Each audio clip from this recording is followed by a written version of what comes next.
Hello बच्चों, आज हम बच्चों डिसोल्यूशन चैप्टर की कुछ इलस्ट्रेशन देखने वाले हैं। देखते हैं बच्चों ये इलस्ट्रेशन हमसे क्या पूछता है। तो बच्चों अमृत और भास्कर दो पार्टनर्स हैं जो बच्चों प्रॉफिट शेयर करते हैं 3:2 की रेशो में। उनकी बच्चों फर्म डिसॉल्व हो गई है 1 अप्रैल 2024 को। और बच्चों डिसोल्यूशन वाले डे पे फर्म के बच्चों बैलेंस शीट में कुछ बैलेंसेस थे। देखते हैं बच्चों जनरल रिजर्व था, P&L अकाउंट का बच्चों क्रेडिट बैलेंस था और बच्चों एडवर्टाइजमेंट सस्पेंस था। तो बच्चों हमें क्वेश्चन में जनरल एंट्री पास करनी है इन बैलेंसेस के लिए फर्म के डिसोल्यूशन पे। तो बच्चों देखते हैं, सबसे पहले बच्चों जनरल रिजर्व है। तो बच्चों देखो जनरल रिजर्व तो हमारे लिए फ्री रिजर्व होता है, ये बच्चों हमें डिस्ट्रीब्यूट करना होता है। अब बच्चों फर्म डिसॉल्व हो रही है तो बच्चों हम जनरल रिजर्व को डिस्ट्रीब्यूट कर देंगे पार्टनर्स के बीच में। ठीक है बच्चों, तो बच्चों जनरल रिजर्व को तो हमें डिस्ट्रीब्यूट करना है। नेक्स्ट बच्चों हमारे पास P&L अकाउंट का क्रेडिट बैलेंस है। तो बच्चों देखो P&L अकाउंट का क्रेडिट बैलेंस का मतलब क्या है, मतलब बच्चों किसी साल का प्रॉफिट रह गया होगा जो बच्चों अभी तक फर्म ने डिस्ट्रीब्यूट नहीं करा है। अब बच्चों डिस्ट्रीब्यूट करेंगे तो बच्चों 1 लाख रुपीस का प्रॉफिट मिल जाएगा पार्टनर्स को उनकी प्रॉफिट शेयरिंग रेशियो में 3:2 की रेशियो में। तो बच्चों देखो जनरल रिजर्व और P&L अकाउंट हमें दोनों ही डिस्ट्रीब्यूट करने, तो बच्चों एक सिंगल एंट्री से इन दोनों को बच्चों रिकॉर्ड कर लेते हैं। तो बच्चों देखो क्या एंट्री पास करेंगे हम, जनरल रिजर्व को बच्चों डिस्ट्रीब्यूट करना है और P&L अकाउंट को बच्चों ट्रांसफर करना है पार्टनर के कैपिटल अकाउंट में। तो बच्चों दोनों को ही डेबिट कर देंगे। ठीक है बच्चों, दोनों को डेबिट कर दिया और बच्चों पार्टनर्स को मिलेगा तो बच्चों उनके कैपिटल अकाउंट को हम क्रेडिट कर देंगे उनकी प्रॉफिट शेयरिंग रेशियो में। तो बच्चों उनकी प्रॉफिट शेयरिंग रेशियो थी 3:2। तो बच्चों जनरल रिजर्व और P&L अकाउंट हमने दोनों ही डिस्ट्रीब्यूट कर दिया पार्टनर्स के बीच में। ठीक है बच्चों, तो बच्चों ये दोनों तो हो गए। नेक्स्ट बच्चों हमारे पास एडवर्टाइजमेंट सस्पेंस था। तो बच्चों देखो एडवर्टाइजमेंट सस्पेंस तो बच्चों हमें राइट ऑफ करना होता है बिकॉज बच्चों फिक्टिशियस एसेट है। तो बच्चों राइट ऑफ कैसे करेंगे, पार्टनर के कैपिटल अकाउंट को बच्चों डेबिट कर देंगे। तो बच्चों देखो 50,000 का है एडवर्टाइजमेंट सस्पेंस, राइट ऑफ करते हैं बच्चों। तो बच्चों देखो जनरल एंट्री क्या पास करेंगे, हम पार्टनर के कैपिटल अकाउंट को डेबिट कर देंगे 3:2 की रेशियो में। ठीक है बच्चों, और बच्चों एडवर्टाइजमेंट सस्पेंस अकाउंट को क्रेडिट कर देंगे बिकॉज बच्चों पहले डेबिट बैलेंस था, एसेट है तो डेबिट बैलेंस था। अब बच्चों राइट ऑफ कर रहे हैं तो क्रेडिट कर देंगे। ठीक है बच्चों 50,000 से। तो बच्चों हमने सारे बैलेंसेस को डिस्ट्रीब्यूट कर दिया और जनरल एंट्री पास कर दी। तो बच्चों ये क्वेश्चन हमारा कंप्लीट हो गया। अब बच्चों चलते हैं नेक्स्ट क्वेश्चन पे। तो बच्चों देखो ये हमारे पास नेक्स्ट क्वेश्चन जिसमें हम बताया कि L और M दो पार्टनर्स एक फर्म में जो बच्चों प्रॉफिट शेयर करते हैं 2:3 की रेशियो में।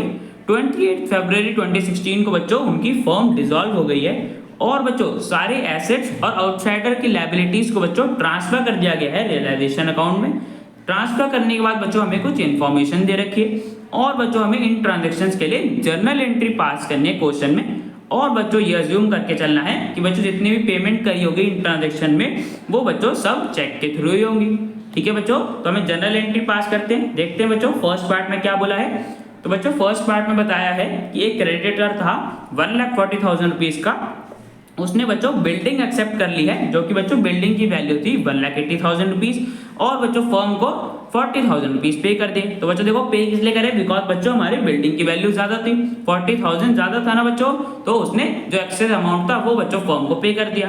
तो बच्चों देखो यहाँ पे क्या हो रहा है, बिल्डिंग की बच्चों हम पेमेंट कर रहे हैं, मतलब बच्चों बिल्डिंग का यूज करके हम क्रेडिटर की पेमेंट कर रहे हैं। तो बच्चों मैंने पहले ही बताया हुआ है ना कि जब भी बच्चों हम एक एसेट का यूज करेंगे लायबिलिटी को पे करने के लिए तो बच्चों उस केस में तो हम कोई एंट्री पास नहीं करते ना। तो बच्चों देखो यहाँ पे भी यही हो रहा है, हम बिल्डिंग का यूज करके क्रेडिटर की पेमेंट कर रहे हैं। ठीक है बच्चों, तो बच्चों इस पार्ट की तो हम कोई एंट्री पास नहीं करेंगे, बट बच्चों जो हमें आगे बोला है कि उसने बच्चों क्रेडिटर ने 40,000 पे करे फर्म को, तो बच्चों इसको तो हमें रिकॉर्ड करना पड़ेगा। ठीक है बच्चों, तो बच्चों सिर्फ हम इस पार्ट की जनरल एंट्री पास करेंगे, इस वाले पार्ट की बच्चों नहीं करेंगे बिकॉज मैंने बता दिया जब भी एसेट का हम यूज करते हैं लायबिलिटीज की पेमेंट के लिए तो बच्चों उस केस में कोई एंट्री पास नहीं होती। तो बच्चों देखो इतने वाले पार्ट की क्या एंट्री पास करी जाएगी, फर्म को बच्चों 40,000 मिले, क्रेडिटर ने दिए तो बच्चों बैंक अकाउंट को हम डेबिट कर देंगे और बच्चों रियलाइजेशन अकाउंट को क्रेडिट कर देंगे बिकॉज बच्चों मशीनरी से मिले तो मशीनरी को तो हमने रियलाइजेशन अकाउंट में ट्रांसफर कर दिया होगा। ठीक है बच्चों, तो बच्चों फर्स्ट पार्ट की 40,000 रुपीज जो फर्म को मिले होंगे उसकी बच्चों हमने एंट्री पास कर दी। ठीक है बच्चों, तो बच्चों फर्स्ट पार्ट हो गया। नेक्स्ट देखते हैं,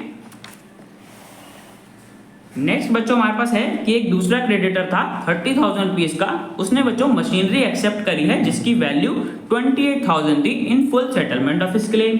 तो बच्चों उसने मशीनरी एक्सेप्ट कर ली फुल सेटलमेंट में। तो बच्चों देखो यहाँ पे भी पिछले वाला केस जैसे बच्चों रिपीट हो रहा है। क्या हो रहा है, मशीनरी का बच्चों हम यूज कर रहे हैं क्रेडिटर की पेमेंट करने के लिए। तो बच्चों मैंने पहले ही बता दिया, इस केस में बच्चों हम कोई एंट्री पास नहीं करते।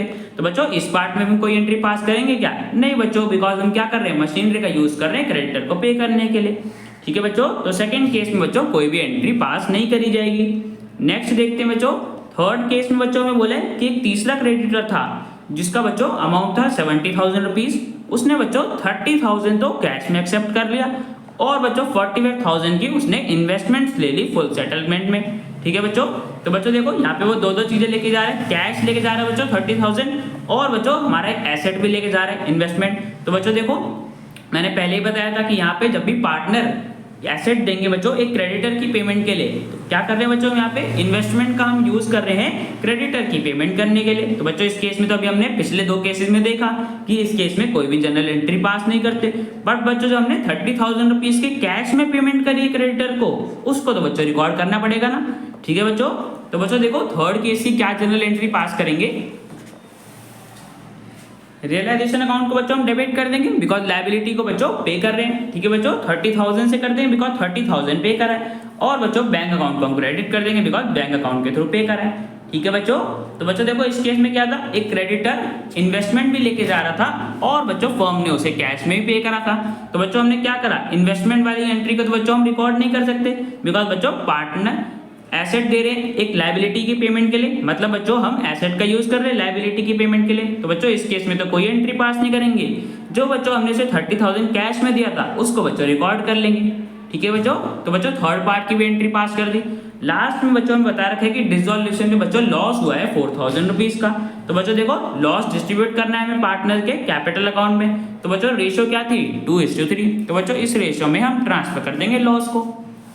तो बच्चों देखो लॉस है तो बच्चों पार्टनर के कैपिटल अकाउंट को हम डेबिट कर देंगे। 2:3 की रेशियो में बच्चों हमने 4,000 रुपीज का लॉस ट्रांसफर कर दिया और बच्चों रियलाइजेशन अकाउंट को क्रेडिट कर देंगे बिकॉज बच्चों रियलाइजेशन अकाउंट की क्रेडिट साइड में आता है ना लॉस।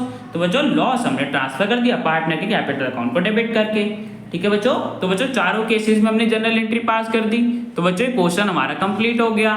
अब बच्चों मिलते हैं नेक्स्ट वीडियो में।